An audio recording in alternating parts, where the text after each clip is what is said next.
ওরা নিজের মাকে মা বলে না, নিজের মাকে মা বলে না, নিজের মাকে মা বলে না, শাশুড়ি হয় আম্মা জান।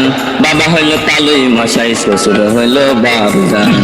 বাবা হইল তালুই মশাই, শ্বশুর হইল বাবজান। নিজের মাকে মা বলে না, নিজের মাকে মা বলে না, শাশুড়ি হয় আম্মা জান।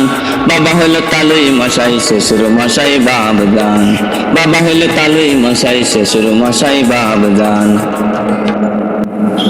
বাপু গান গেও না, দুঃখে কলিজা ফেটে যাচ্ছে বাপু। কেন, কি হয়েছে চাচা আপনার? চাচা বলে না, আমার জীবনে ঘটে যাওয়া একটা বাস্তব ঘটনা। তুমি যে শোনো, তুমি যদি শোনো তাহলে তুমি আর ঠিক থাকতে পারবে না বাপু। চাচা, কি সেই ঘটনা শুনি? শোনবা বাপু, তাহলে শোনো। বন্ধু, শ্বশুর শাশুড়ির জন্য কিছু মার্কেট করলাম, পোশাক কিনলাম, আর ঈদের জন্য কিছু বাজার করলাম, মাছ মাংস কিনলাম, এগুলো দিয়ে আসতে হবে।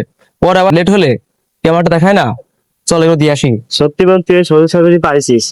তুই আমি যত্ন করি, সুরাত যত্ন করে, একদম আপন বাপ মায়ের মতন। তা বন্ধু, শ্বশুর শাশুড়ির জন্য তো ভালোই মার্কেট করলি, তো তোর বাবা মার জন্য কিছু কিনলি না? ধুর বাপ মা আমার বিষয়, আমি বুঝবো, তোরা তো জ্ঞান দিতে হবে না। নেক্সট টাইম যদি কখনো জ্ঞান দিতে আসিস তাহলে আমাদের সাথে ঘুরতে, আমাদের সাথে আসবি না। ঠিক বন্ধু, ও সবসময় বেশি জ্ঞান দেয়। তোরই তো বাপ মা, তুই বুঝবি। আচ্ছা ঠিক আছে, আর কখনো জ্ঞান দিতে আসিস না। তো তাড়াতাড়ি চ, দেরি হয়ে যাচ্ছে। বন্ধু দাঁড়া, এটা তোর বাবা না? চুপচাপ চল তো, এত বুঝতে হবে না। আয়। ওরে আমার ছেলে শাহিন যাচ্ছে না, যাই ডাক দি, আমার ওষুধের দরকার আছে। ও বাবা শাহিন না, ও বাবা শাহিন, আমার ছেলে শাহিন না, ও বাবা দা শাহিন দাঁড়া। ধুর বুড়ো, এক জায়গায় যাচ্ছি আর জ্বালাতন করছো, কি বলছো বলো? কোন যাচ্ছি? শ্বশুরবাড়ি যাচ্ছি, বলো কি বলো? বলছি আমার একটু ওষুধের দরকার ছিল বাপ, কটা টাকা দিয়ে ওষুধ কিনবো। সারাদিন রোজা থাকি, শরীর অসুস্থ, তার রোগ হয়ে গেছে, এখন কটা ওষুধের দরকার, ওষুধ কিনবো, কটা টাকা দিয়ে থাকলি। দেখো আমার কাছে কোনো টাকা পয়সা নেই, কিছু টাকা আছে, শালা হেলে আসতে ঈদ বোনা দিতে হবে। তোমার মেয়ে চলে আসে, তার কাছে যাও।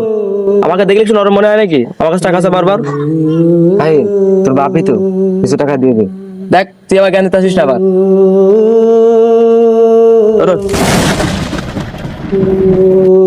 আরে ছেলে, সারা জীবন লেখাপড়া করালাম, ছেলে এই প্রতিদান বলে? আমার ছেলে রে, আরে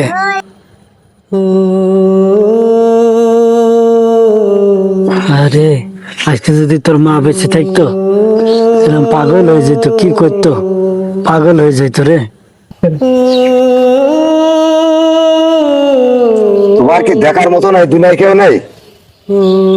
আছে, নেই তা না, কিন্তু আছে, বড় অফিসে চাকরি করে একটা ছেলে, তার শ্বশুর শাশুড়ি নিয়ে চলে খায়।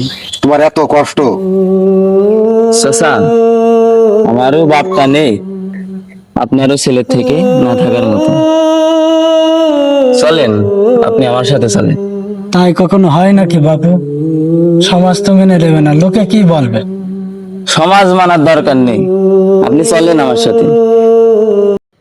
যেই বাপ মা আমাদেরকে ছোটকালে অনেক আদর করে যত্ন করে বড় করে, একটা সময় এসে সেই বাপ মাকে আমরা অবহেলা করি, অনাদরে ফেলে রাখি। মনে হয় কি জানেন, যে মনে হয় তারা আমাদের মাথার উপরে বোঝা। কেউ আমরা এমন করবো না ইনশাআল্লাহ।